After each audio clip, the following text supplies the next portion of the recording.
On this edition of Distro Roundup, we're going to take a look at the newest releases for Tails, Kali Linux, OpenSUSE, and BlackArch. Let's get started.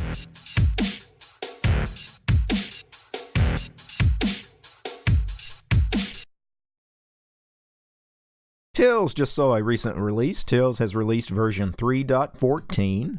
Now, Tails is probably one of the most important Linux distributions on the planet. Tails is one of those Linux distributions I think doesn't get enough coverage because of just how important it is for really all of mankind. Because Tails, which stands for the Amnesic Incognito Live System, is basically designed to run as a live operating system. You just put it on a USB key, you plug it into any computer you want to use it on, and it allows you to surf the web anonymously. It allows you to circumvent censorship in parts of the world where censorship is a very real thing. So Tails, again, I think it's one of the most important projects out there. If you guys can contribute, please do support Tails. I think it's a worthwhile project. And they just released Tails 3.14, just released about 5 or 6 days ago. And Tails is one of those Linux distributions you really need to upgrade to the next version as soon as the new version is out because of the nature of this particular operating system, right? It's designed for security, anonymity, privacy, and you always need to be on the latest one. If you're on Tails 3.13, you really should go ahead and upgrade to 3.14. Some of the highlights of this release include, of course, a lot of bug fixes, including some security vulnerabilities, which, of course, is what Tails is trying to do. They're always trying to keep ahead of those that want to spy on you. So they really try to make the browser, or not just the browser, but the entire operating system as safe as possible so you can do whatever it is you need to do without fear of being tracked by the government especially, but other organizations as well. They have recently upgraded the Linux kernel to 4.19.37. They've upgraded a lot of the firmware packages. This should improve support for those of us on newer hardware. For example, like I have this machine here that has the AMD Threadripper and the AMD Radeon 7. It's kind of a newish hardware, so it's nice to have a recent kernel. They've also fixed some of the security issues relating to things like the recent zombie load vulnerability, so that's good. They have upgraded the Tor browser to version 8.5. They've removed a few applications from the live image. So before you had desktop applications such as Gabi, Pativi, and Traverso on the system. They've removed all of that. They've also removed a handful of command line applications from the ISO as well. What this did was it made Tails 3.14 about 39 megabytes smaller in size than 3.13. So they're just removing some of the extra cruft, and I think that's a good thing. As a matter of fact, Pativi in particular, every time I've taken a look at Tails on the channel before, every time I get to sound and video and I see that they include a video editor on Tails, I always wonder, why the hell does anybody that needs to run Tails, why do they need a video editor? That was always kind of a strange choice in my opinion. They also fixed some bugs, of course. They add back the OpenPGP applet and Pigeon notification icons to the top navigation bar. Pigeon, of course, is your internet messaging program, which is you're able to internet message in a private and anonymous way, of course, inside Tails. There are some known issues. They give you a few things of some known bugs associated with 3.14. The most severe includes that apparently some people, when using Tails boots up the first time, but it will not boot up a second time. So that's a kind of a major bug, actually. So let's take a quick look at Tails. This, of course, is the live environment of Tails in a VM. So we're just booting directly off the live image, which is exactly what you should do with Tails. Tails is designed to run as a live image. You don't actually install Tails because the whole point of doing things on the web anonymously, in a private sort of way that nobody can track you, is you don't actually install this on physical hardware. You're not going to put this on your desktop or your laptop. You install it to a USB key that you keep with you, and you plug that USB key into any machine that you want to boot Tails into. So applications that are installed, of course, the big ones, of course, are the internet applications, because that's what we're trying to do here, is to basically surf the web anonymously. The big one, of course, is the Tor browser. It's going to take a minute to load. And the Tor browser comes up, and it is going to warn me here in this VM that I really shouldn't have the browser full screen, because the full screen browser actually does give some clue about what kind of machine I'm on. It doesn't really give out any kind of real information that somebody could track me, but it does at least tell somebody what screen resolution I'm in. So they tell you actually not to have your browser full screen inside Tails. So that is something to keep in mind. And the version we're on, of course, from the notes was version 8.5. This is a very recent release of the Tor browser, by the way. The Tor browser is based off of Firefox. Firefox just had a recent release, version 67, that was a big release, and shortly after that we had the new Tor browser come out. Going back to applications for a second, Thunderbird is here for those that need to have an email client. You can email anonymously. Of course, Pigeon, we mentioned the internet messenger client there. And we have KeePass. KeePass is very important because this allows you to store all your passwords for various things, any kind of internet logins. So for security reasons, you should have a different password for everything that requires a password. But it becomes a real pain to keep up with all those passwords. KeePass is the answer. It stores all your passwords in this encrypted database that only you have the key to. The key is you create a password to get into KeePass, but now you only have to keep up with that one password, because once you get into KeePass, you have access to all your other passwords. Under Internet, we have the Onion Circuit application. Now, this just is the Tor Onion circuits, basically the Tor connections. Also under Internet, we had Onion Share. This is an interesting program. So this is basically one of the Tor programs for allowing you to share files with people anonymously and without any kind of file size restrictions. I think you can share as big a file as you want using Onion Share. Also under Internet, we have the Unsafe browser. I'm really glad they include this. You guys saw how long it took for the Tor browser to launch up. The nature of the Tor browser, because it is anonymizing your web surfing. The Tor browser is very slow to start, very slow to use. Obviously, having a normal web browser without all the Tor stuff is a security risk, but sometimes you're not really concerned about privacy or anonymity. And in those instances, they do actually include the standard browser, which they call the unsafe browser, which again is really just Firefox. Under System Tools, the standard system tools, we have the Tails installer if you want to make a USB key with a Tails ISO. Under the category called Tails, we have Tails documentation. We also have the ability to configure a persistent volume or delete a persistent volume. So that's persistence on your USB key, so you can save files or emails or config files for things like the browser, for instance. Now, for security and anonymity reasons, if you're actually wanting to be completely private, you probably shouldn't configure a persistent volume for Tails, but it's there for you. One thing to note about Tails is the installation media. They have a number of different images for Tails.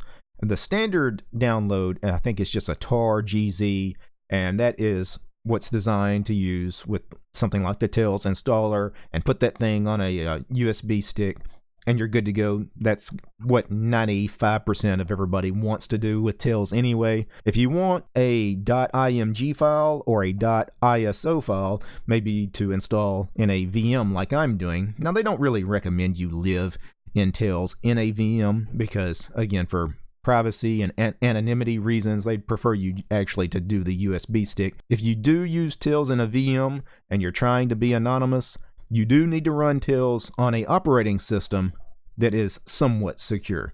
So Linux, BSD, it doesn't make sense to run something like Tails in a VM on Windows and expect to be anonymous because obviously your host operating system already includes some spyware by default. So again, if you're going to do this in a VM, you probably need to do it in a VM on a free operating system like Linux or BSD.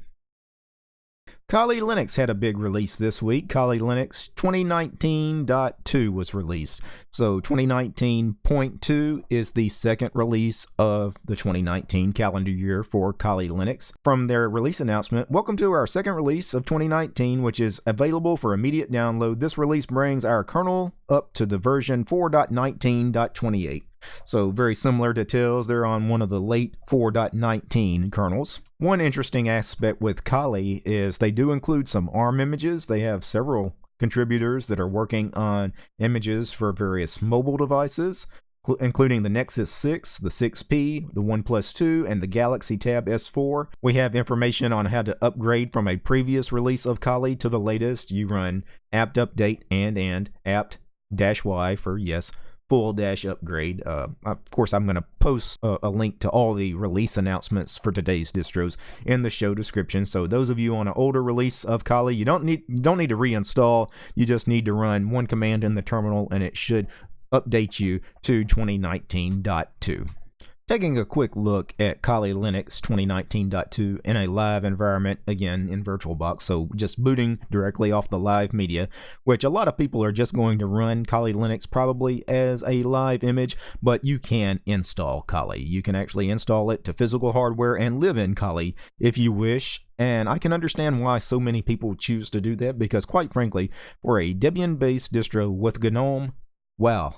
Look how attractive this is out of the box. I mean, this is a beautiful GNOME desktop environment. Beautiful wallpaper, beautiful theming, and they obviously have some extensions like the application and places menu here. This looks really good. The dock here, I'm assuming they're using dash to dock here.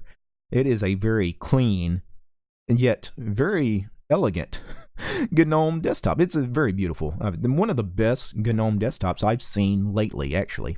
Now, Kali Linux is one of those distributions I really can't tell you too much about because I've never used it. It's not a distro for somebody like me because it's designed for penetration testing. This is designed for basically hacking, right? This is a hacker's distribution. So we're talking about penetration testing, cracking, password attacks, that sort of thing, vulnerability analysis. You see all the categories here. We have things like reverse engineering, exploitation tools, sniffing, and spoofing. And I can't tell you anything about any of the programs here. I mean, I could just open one at random like comics here. And, you know, it's a terminal application. What does this do? It's an automated all-in-one OS command injection and exploitation tool. I don't know how to use it. Can't tell you how to use it. And there are dozens of these kinds of applications installed on Kali Linux because that's what these pen testing distributions are about. This distribution and one other actually that we're going to discuss today, it was a big release this week for penetration testing distros because Kali Linux and later BlackArch is also a pen testing distro. Both had releases this week. One thing we can check out is some of the standard applications that are installed by default. Of course, not everything is strictly penetration testing utilities. Of course, we have Firefox as our default browser. Which version of Firefox? This is Firefox ESR, which is the extended support release of Firefox. ESR 60.6.2 is the version of Firefox. Also pinned to the dash to dock is mostly just penetration testing tools. Burp Suite here is a pretty popular application. It's like a graphical suite for testing web applications for security analysis. It is a Java application, and I do notice that when I try to open it, Tails does complain about the version of JRE, the Java runtime environment. It appears to be on 11.0.3, and Burp has not been fully tested on this platform, so maybe that version of Java is maybe a little too fresh for Burp Suite. Maybe they haven't had a release lately since a newer version of Java is out. I'm assuming that's probably the problem. We go to the System Tools category in the menu. We do, of course, have the Software Center, which is your standard GNOME Software Center, where, of course, you can download anything from the Kali repos. It says no application data found. I probably need to sync the repos. Need to do like a sudo apt update to get that to actually populate correctly. But that's just a very brief quick look at Kali Linux 2019.2. OpenSUSE had a big release this week. OpenSUSE Leap 15.1 was released. Leap, of course, is the static release model of OpenSUSE. Tumbleweed is the model you need to be on, those of you that prefer rolling release distros. OpenSUSE comes in two main flavors. For years, OpenSUSE has always been kind of a plasma distribution. It was always the KDE distribution, but now GNOME is also offered in the installation media, and GNOME is a first-class citizen. When you run through the installer, if you run through the installer, you get an option during the installer. Which one do you want to choose, GNOME or KDE? I actually ran through the installation in a VM, and I installed OpenSUSE Leap 15.1 with the Plasma desktop environment. The release of Leap 15.1 improves some of the YAST functionality and the installer. I will say the installer looked great. The installer is actually a very nice UI, and it did work exceedingly well. I did the automatic installer in a VM, and I just loved everything about it, the partition scheming and everything. Sometimes in a VM you get installers that do weird things like create excessively large swap partitions. Really, OpenSUSE just did everything like I would typically do it if I was doing a manual partitioning anyway. SUSE does create ButterFS file systems, though. You may want to go through the manual partitioning if you don't want to do ButterFS. Say you want to stick to something a little more tried and true like Extend4. Leap 15.1 is going to have a bunch of new software as far as the standard software that's always been in OpenSUSE, just more recent versions, but they have made some notable changes here. For one thing, they're going to switch away from Wicked, which is what they were using as a network manager, to Network Manager, the program Network Manager. I think that is a smart decision. One thing to note is the life cycle of these minor versions of Leap. They have an 18-month life cycle. If you were on Leap 15.0, which was released May 25th, 2018, then in about 6 months, you really need to be on 15.1. And then, of course, about a year after that, you probably need to be on 15.2. So again, 18-month release cycle for the minor versions of Leap. So I ran through the installation of OpenSUSE 15.1 Plasma. Now if we take a look at some of the applications that are installed, the first thing I want to do is take a look at the Info Center, which is Plasma's K Info Center application. This will give us some information as far as KDE Plasma version. Now they are on 5.12.18. That's not the most recent release of Plasma. So they're a little bit behind, but again, this is not a rolling release distribution. Leap is. Tumbleweed is the rolling release. Leap is the static model. KDE Frameworks version is 5.55. The Qt version is 5.9.7. And our kernel is quite old, 4.12. That's not terribly old, but it is not a recent kernel by any means either.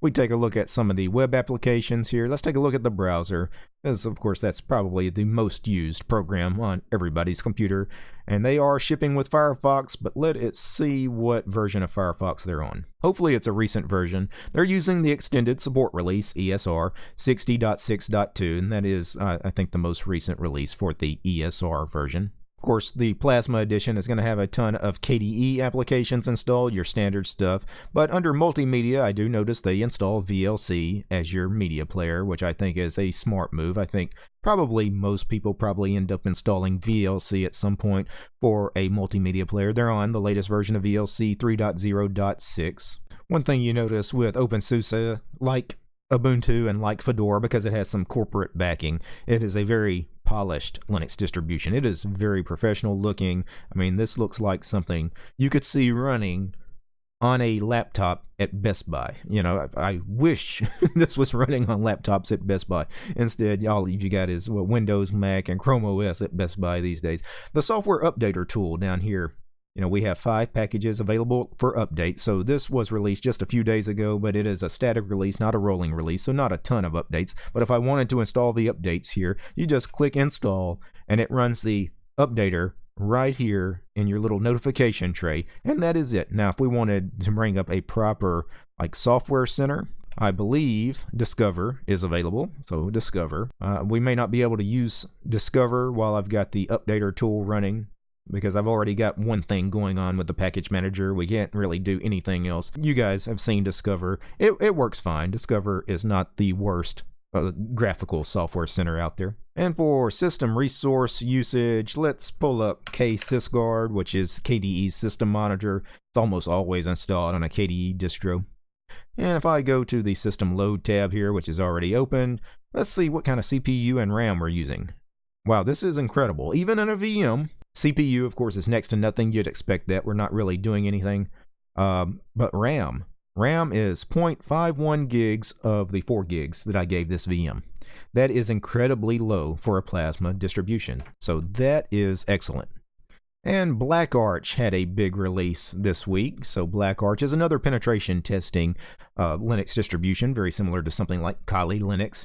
Now, their release announcement was really just a post over on their website, and it's just these few lines. So it's not much of a release announcement. Basically, it's here it is, the new ISO They added more than 150 new tools. We'll get to that in a second. Tells you some of what they added. The Linux kernel is now 5.1.4. That is an extremely recent kernel. But it's an Arch-based Linux distribution, so rolling release, you'd expect it to be on the very latest kernel. The one thing I'll mention, they talk about they added 150 new penetration testing tools. BlackArch is really designed to be run as a live image, and that image, that ISO, is 11 gigabytes in size. That is a big download, so don't be shocked. I was shocked when I went to go download it, and I clicked on that link and it told me it was going to be 11 gigs in size. You don't often download Linux distributions that have an ISO that big. That is an extremely bloated image, but it's not really bloated because, again, it has hundreds, maybe thousands of these penetration testing applications on the image. It's designed to run as a live disk or a live USB stick, and that's why they have so much on it, is that way you don't have to bother installing something on a live USB stick. You don't want to have to do that. You want it to already all be there, so that's why the image is so large. Now, one of the really interesting things with BlackArch is you do have a choice of which window manager you log into. They have the option of Awesome, Fluxbox i3, OpenBox, and Spectre WM. That is incredible. I think OpenBox is their flagship kind of desktop, if you will. That's what probably most people run, but you guys know I've been living in Awesome Window Manager here lately. I'm kind of curious to see how Awesome looks in their live environment. So I'm going to go ahead. What is the user? Of course, I didn't install this. I'm running it as a live image. I believe the user is root, and the password is BlackArch. I did have to look that up. Yeah, and this looks great as far as Awesome Window Manager. It looks like your standard Awesome Window Manager. I'm assuming Super Enter gets us a terminal. Yeah, if I did HTOP, let's go ahead and see how it looks on a cold boot. 257 megs of RAM of the 4 gigs I gave this VM. You know, really not using any CPU. That's great. I Control C or Q to get out of HTOP. Let's check out the kernel, although they did tell us what the kernel was. I believe, though, it is 5.1.4. Again, a very recent kernel. Not sure what kind of updates are available. This was released, I want to say, 2 or 3 days ago. It is a rolling release, and because they have so much stuff on the system, I imagine you're going to get updates every day if you want to take them. Now, very similar to Kali, I really can't show you all the 1,000 pen testing tools on here. I'm not a hacker. I don't, get into any of the security stuff typically, so I don't know how to use any of these things. But if you logged into something like Awesome or i3, how can you even tell what programs are installed on the system? Well, chances are they have a run launcher. Awesome has a built-in run launcher. I believe it's usually binded to Super plus P. Let's check it out. Let's see if I get focus here. Super plus P. Yeah, and there is our run launcher here in Awesome Window Manager, and they actually have it configured. They actually have categories that we could actually cycle through. So if I wanted to go to, I don't know, multimedia, just to see what kind of multimedia apps are installed, really nothing is installed. Some cute stuff, and of course the MPV media player. I wonder if I can go back without having to relaunch the menu. I don't think I can. If I escape, yeah, just hit escape and you go back to the menu. If I go to, they really don't have the categories broken down as far as like pen testing kind of applications. If I just hit accessories, yeah, we're just going to have a million things probably just dumped in this accessory category. Anyway, that's how you get the menu up here in BlackArch. Obviously, one thing we should probably check out, Firefox. Let's see what they're doing for Firefox. I'm assuming they're probably on not the ESR Firefox. They're probably doing standard Firefox Quantum, which is version 67, should be the latest Firefox that is out now. And that is correct, 67.0. Looks like they have their Awesome Window Manager configured. By default, it starts out, it's not really a floating mode, but it's not really a tiling mode either. Or is it a floating mode? I can't really tell, but if I change it, that is a tiling. That's a standard master and stack mode there. That's a master and stack in reverse. Master and stack horizontal, another master and stack horizontal. That is your typical kind of grid layout. That's the spiral layout, or the Fibonacci layout, is what some people would call it. We have the max screen layout, the full screen layout, and then I really can't change it with the mouse anymore because now I'm full screen. Let me just close the window. By the way, Super Shift C is the default binding to close all those windows. And that was it for this edition of Distro Roundup. Before I go, I need to thank a few special people. This show was made possible by Ansem, Chris, the other Chris, Douglas, Dylan, Jack, Leor, Philip, Rob, Robert, Tony, and Willie. They are the producers of the show. Without those guys, this edition of Distro Roundup would not have been possible. The show was also brought to you by all those fine ladies and gentlemen that help support my work over on Patreon. Without each and every one of those folks, again, this show would not be possible. A sincere thank you to each and every one of them. If you'd like to support the channel, please do so. You'll find me at DistroTube over on Patreon. All right, guys. Peace.